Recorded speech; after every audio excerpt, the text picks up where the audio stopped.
மந்திரங்கள்லாம் யார் செய்வா அப்படின்னு சொன்னீங்கன்னா, மற்றவர்களை அழிக்க வேண்டும் என்று துரிதம் அவனை கொலைகாரன் என்று சொல்லுது. அவன் மனுஷ கொலை பாதகன் என்று எப்பவுமே நான் மறுபடியும் சொல்றேன். பிசாசுக்கு நம்ம குடும்பத்துல யாருடைய ஜீவனை அதாவது கேட்கும். ரத்த காரியத்தை நீங்க செய்றீங்க, அதை நீங்க செய்ததுக்கு சக்தி இருக்குது அப்படின்னா நல்ல சக்தி உண்டு. அப்போ நல்ல தெய்வம் யார்? நன்மை செய்கிற தெய்வம் யார்?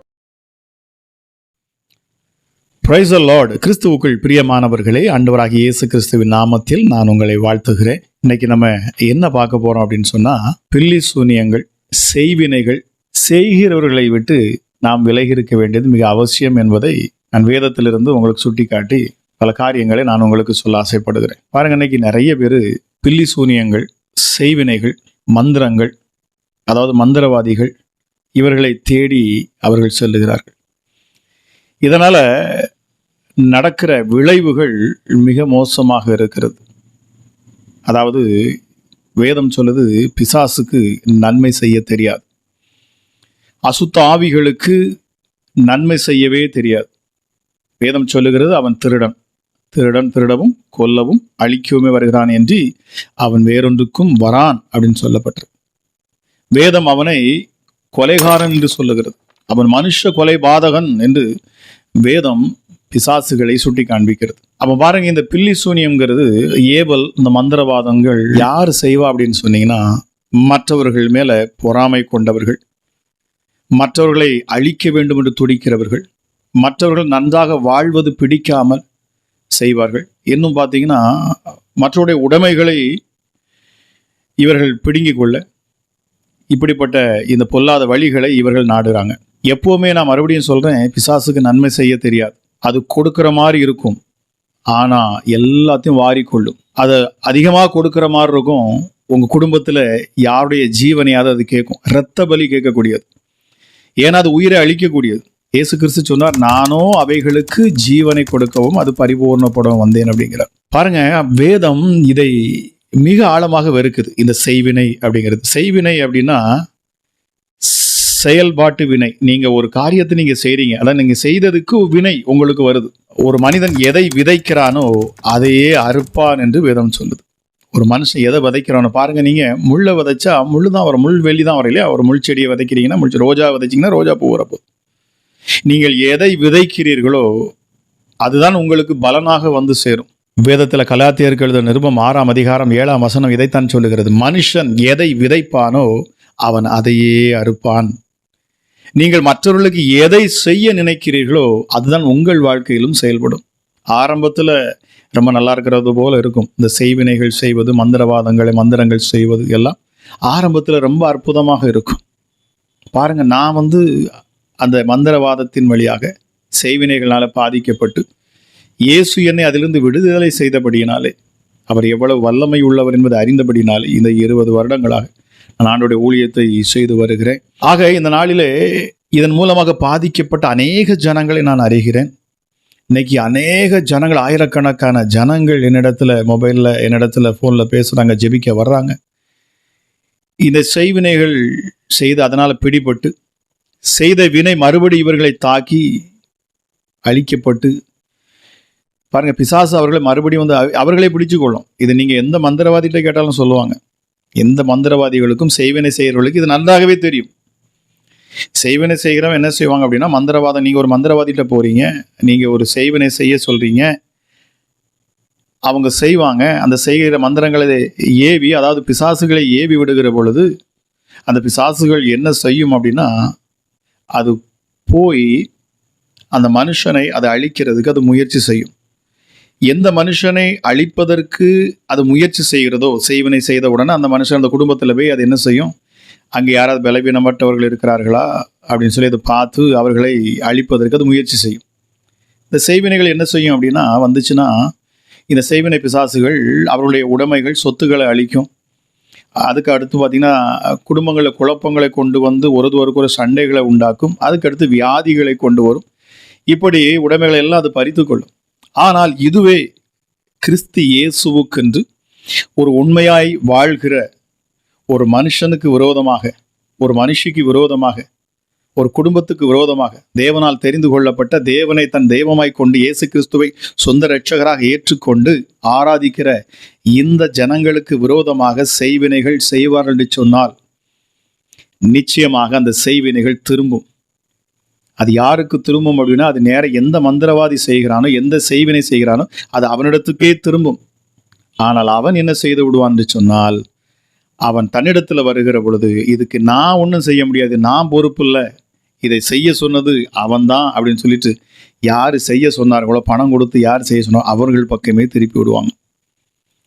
இவர்கள் என்ன செய்வாங்கன்னா, அதுக்காக கோழி ரத்தமோ ஆட்டு ரத்தமோ எதையாச்சும் கொடுங்க, ஏன்னா அதுக்கு அந்த ரத்தம் தேவைப்படும். பிசாசுகள் அப்படித்தான் அது செய்யும். நான் எங்கள் ஊரில் என்னுடைய சிறு வயதில் நடந்த சம்பவங்களை நான் பார்த்து இருக்கிறேன். ஒரு மந்திரவாதியுடைய நிலைமையை நான் பார்த்து இருக்கிறேன். நான் அதை அடுத்த ஒரு வீடியோவில் நான் உங்களுக்கு தெளிவாக அந்த கதையை நான் உங்களுக்கு சொல்லுகிறேன். ஒரு மந்திரவாதி ஒரு கிறிஸ்தவர்களுக்கு விரோதமாக, ஒரு உண்மையான ஒரு கிறிஸ்தவ பெண்ணுக்கு விரோதமாக செய்த பொழுது அந்த மந்திரவாதி நிலைமை என்ன ஆனது என்று சொல்லி நான் உங்களுக்கு அடுத்த வீடியோவில் நான் சொல்கிறேன்.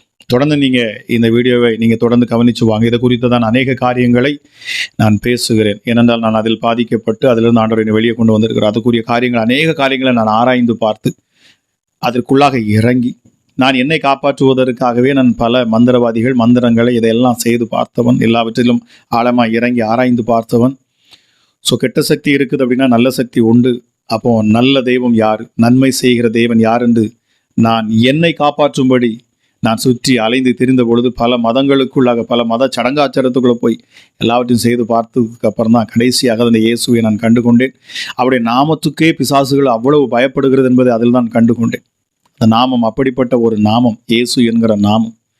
ஆக இந்த கிறிஸ்து இயேசுவின் பிள்ளைகளுக்கு விரோதமாக ஒருத்தவங்க செய்வினை செய்கிறாங்கன்னா நிச்சயமா கிறிஸ்து இயேசு விட மாட்டார். அவர்களை சுற்றிலும் ஒரு வேலி அடைத்து பாதுகாத்து அந்த பிசாசுகளை துரத்துவார். இந்த பிசாசுகள் யார் செய்வினைகளை செய்தார்களோ அது என்ன செய்யும் தெரியுமா? அவர்களிடத்து திரும்ப வரும். மந்திரவாதி உங்கள்கிட்ட செய்வினை செய்கிறவங்க காசை வாங்கிட்டு அவங்க என்ன செஞ்சிருவாங்க, அவங்களுக்குன்னு பிரச்சனைகள் வருகிற பொழுது அவங்க திருப்பி விட்டுருவாங்க. பாருங்கள், இந்த மந்திரம் செய்கிறவர்கள், செய்வினை செய்கிறவர்கள், அவர்கள் அந்த நாட்களில் ஏதோ பணங்களை பார்த்தது போல தெரியும். ஆனால் அவருடைய குடும்பங்கள் சரியாக இருக்குமான்னு சொன்னால் இருக்காது. அவங்க சந்ததிகள் இருக்குமான்னு சொன்னால் அடுத்தடுத்து போட்டிங்கன்னா சந்ததிகள் அழிக்கப்பட்டு போயிடும். அங்கே யாருமே அவங்களால சமாதானமோ சந்தோஷமாகவோ இருக்க முடியாது. ஒருவன், அதாவது கிறிஸ்து இயேசுக்குள்ள இருக்கிற, நம்ம ஆண்டவராக இயேசு கிறிஸ்துக்குள்ள இருக்கிற அந்த சந்தோஷம் அங்கே கிடையவே கிடையாது. எல்லாமே மறைந்து போகக்கூடிய சந்தோஷங்கள், இமைப்பொழுதில் காணாமல் போகக்கூடியது. ஏன்னா உலகம் கொடுக்குற சந்தோஷம் எல்லாம் மறைந்து போகக்கூடியது. இந்த உலகத்தில் உள்ள எதை கொண்டு வந்தாலும் எல்லாமே கொஞ்ச நேரம் தான் அந்த சந்தோஷம். நீங்கள் இந்த மாம்ச ரீதியாக எந்த சந்தோஷத்துக்கு போனாலும் சரி, எதை எடுத்துக்கிட்டாலும் எல்லாமே பழசாக போகும், அழிஞ்சு போகும், கெட்டு போகும், நாரி போகும். ஆனால் கிறிஸ்து இயேசு கொடுக்கிற ஒரு சந்தோஷம், சமாதானம் தான் உங்கள் இருதயத்தில் எப்பொழுதும் நிலைத்திருக்கும்.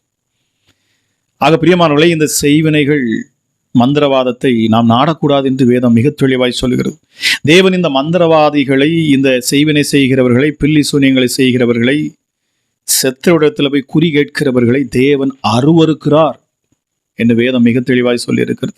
அதாவது உபாகமம் 18ஆம் அதிகாரத்தில் 10 to 12 வரைக்கும் நீங்கள் வாசித்து பார்ப்பீங்க. நாங்கள் எழுதப்பட்டிருக்கும், தன் மகனையாவது தன் மகளையாவது தீய கடக்க பண்ணுகிறவர்கள், அதுக்கு அடுத்து குறி சொல்லுகிறவர்கள், நாள் பார்க்கிறவர்கள், அஞ்சனம் பார்க்கிறவனும், சூனியக்காரனும்,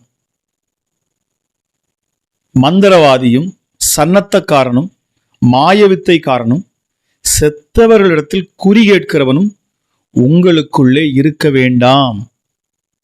இப்படிப்பட்டவைகளை செய்கிற எவனும் தேவனுக்கு, அதாவது கடவுளுக்கு அருவருப்பானவர்களாம். அருவருப்புனா என்னன்னு தெரியுமா? ஆண்டவர் சொல்றார், உன்னை என் வாயிலிருந்து வாந்தி பண்ணி போடுவேன்னு அடிப்பார். அருவருப்பு அப்படின்னா ஆண்டவருக்கு அது சுத்தமாக பிடிக்காது, அருவருப்பார் அதை பார்த்தாலே. இப்படிப்பட்ட காரியங்களை செய்கிறவர்களை பார்க்கிற பொழுது இந்த சர்வ வல்லமையுள்ள தேவன் அதை அருவருக்கிறார். கடவுள் அருவருக்கிறார். இருளின் காரியத்துக்குள்ள நீங்க போயிட்டீங்கன்னா அதிலிருந்து வெளியே வருவது மிக மிக மிக கடினம். கிறிஸ்து இயேசுவையே ஆண்டவராக உண்மையான தெய்வத்தை தேடாம இந்த குறுக்கு வழியில போய் ஏதாவது செய்யலாம்னா பிசாசு நல்லா செய்வான். கொடுக்குறப்போ அள்ளி கொடுக்குற மாதிரி செய்வான். ஆமா, ஏன்னா வேதம் சொல்லுகிறார், இந்த உலகத்தின் அதிபதி. இந்த உலகத்துல ஆண்டவர் அவனுக்குன்னு ஒரு நேரத்தை கொடுத்துருக்கிறார். ஒரு சவாலாக ஓடிக்கொண்டு இருக்கிறது தேவனுக்கும் பிசாசுக்கும். பிசாசு ஒரு குறிப்பிட்ட நாள்ல, அந்த கடைசி நாள்ல தேவன் தம்முடைய நாசின் சுவாசத்துல அழிச்சு போட்டுருவார், அவன் ஒன்னலமாக்கிடுவார்.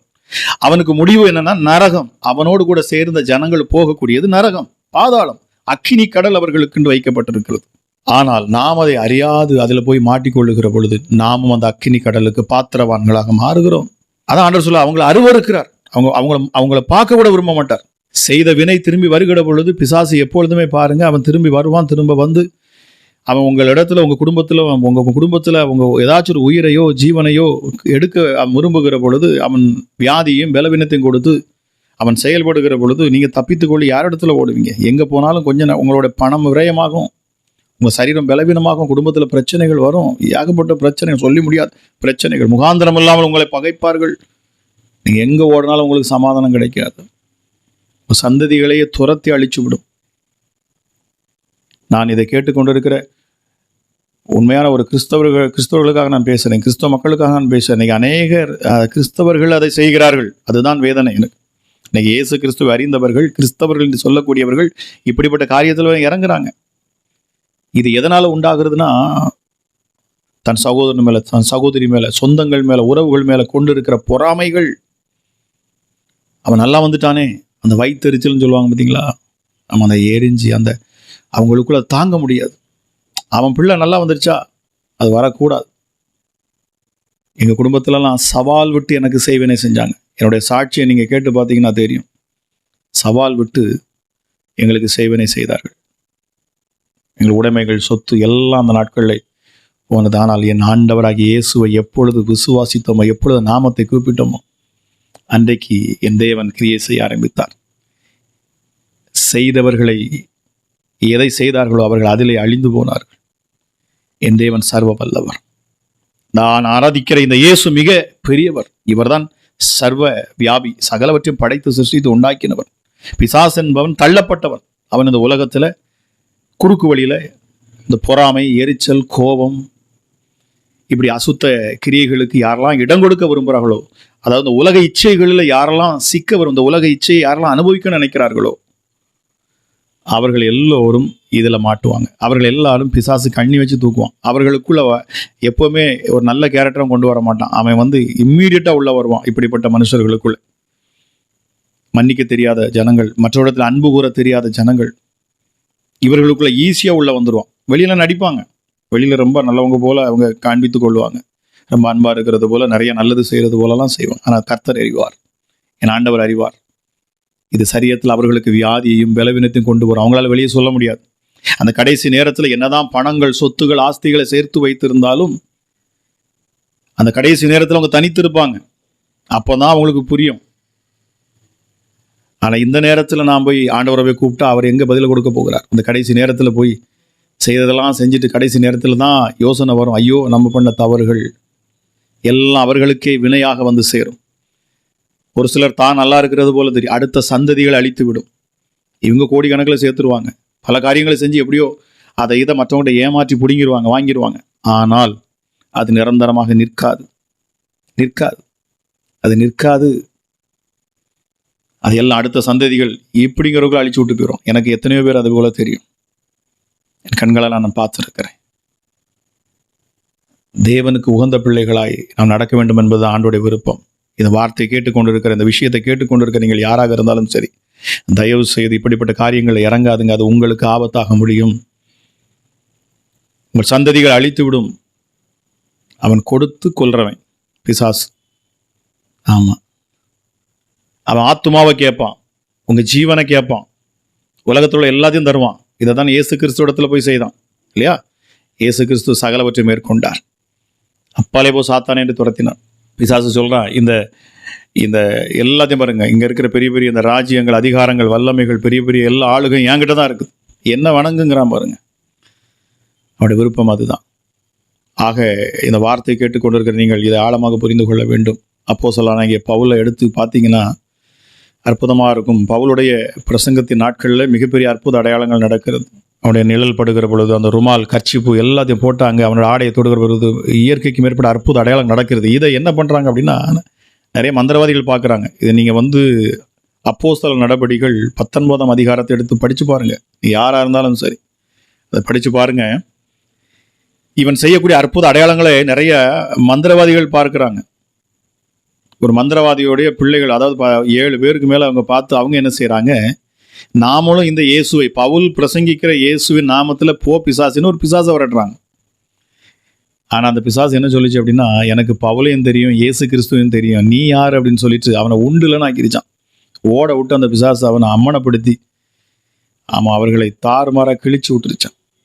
பிசாசுகளுக்கு நன்கு தெரியும் இயேசு யார் என்று சொல்லி, இயேசுவை ஆராதிக்கிற பிள்ளைகள் யார் என்பது அவனுக்கு தெரியும். நீங்கள் இன்னார் என்பதை பிசாசு நன்கு அறிந்து வைத்திருக்கிறான். அதாவது தேவனுடைய பிள்ளைகள் யார், பிசாசுக்கு ஏற்றவர்கள் யார் என்பதை பிசாசுகள் அறிந்திருக்கு, அதுகளுக்கு தெரியும் யார் என்று சொல்லி. பாருங்க, அந்த நாட்களிலே அதை பார்த்த மந்திரவாதிகளாக என்ன பண்றாங்க தெரியுமா? இவ்வளோ பெரிய அற்புத அடையாளங்களா? பரிசுத்த ஆவியானவர் இறங்குறாரு, முடவன் நடக்கிறான், கண் தெரியாதவனுக்கு பார்வை கிடைக்குது, செத்தம் உயிரோட எழுந்திருக்கிறான், ஊமையன் பேசுறான், இயற்கைக்கு அப்பாற்பட்ட அற்புதங்கள் நடக்கிறது அவங்க பார்க்குறாங்க. யார்? மந்திரவாதிகள்லாம் பார்க்குறாங்க. அவங்க எல்லாம் உடனே மனம் திரும்பினாங்களாம். ஆண்டவர் அவர்களுக்கு வாய்ப்பு கொடுக்குறாரு பாருங்க. மனம் திரும்பி அவர்களுடைய மந்திர புஸ்தகங்கள் அதையெல்லாம் கொண்டு வந்து அக்கினியில் போட்டு எரிக்கிறாங்க. எங்களுக்கு இந்த இயேசு தான் வேணும். பிரியமானவர்களே, சர்வ வல்லவர் நீங்கள் ஆராதிக்கிற அந்த இயேசு.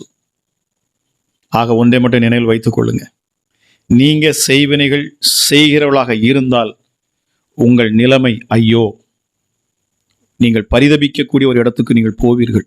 இது நிச்சயம். நீங்க எந்த மந்திரவாதிகளும் கேட்டு பாருங்க, உண்மையா உங்களுக்கு மந்திரம் செய்கிற ஒரு உண்மையா இருக்கணும்னு ஒருத்தன் இருக்கிறான் அப்படின்னா, ஒரு உண்மையான ஒரு மந்திரவாதி சரி மந்திரம் செஞ்சாலும், ஆண்டவருக்கு அருவருப்பான செஞ்சாலும் கூட அதுலேயும் ஒரு நியாயமாக கரெக்டாக இருக்கணும்னு நினைச்சாம்னா அவன் உங்கள்கிட்ட உண்மையை சொல்லுவான். இல்லை அப்படின்னா உங்கள்கிட்ட ஏமாற்றி உங்களை விட்டுருவான். உங்களுக்கு நல்லா இருந்த மாதிரி இருக்கும், உங்கள் எதிரிகள் ஏதோ விழுகிற போல தெரியும், ஆனால் அவர்கள் ஆண்டவருடைய பிள்ளைகளாக இருப்பார்கள் என்று சொன்னார். இந்த கிறிஸ்து இயேசுவை சொந்த இரட்சகராக ஏற்றுக்கொண்ட பிள்ளையாக இருப்பார்கள் என்று சொன்னார். நிச்சயமாக அது திரும்ப வரும். செய்த வினை, நீங்கள் எதை விதைக்கிறீர்களோ அதை அறுப்பீர்கள். இதுதான் தேவனுடைய நியமம், அது கண்டிப்பாக நடக்கும்.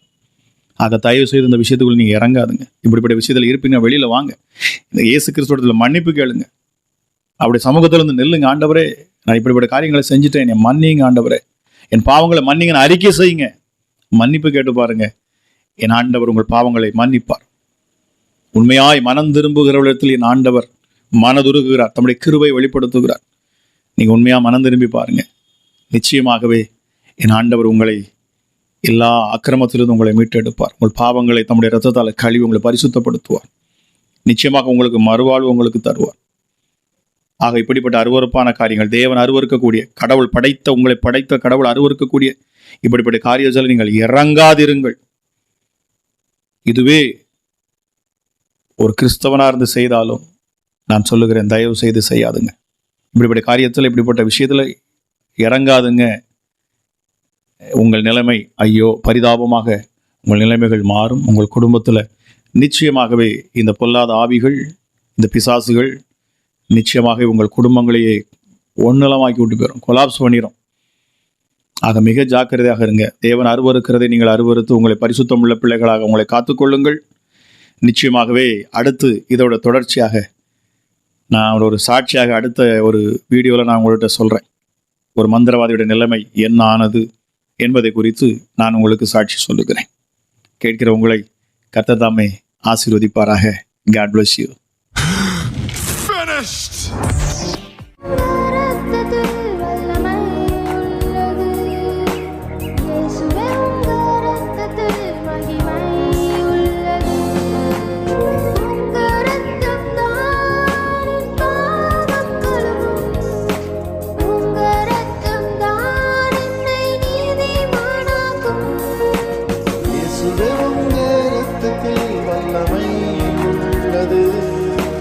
இயேசுவே உங்க இரத்தத்தில் மகிமை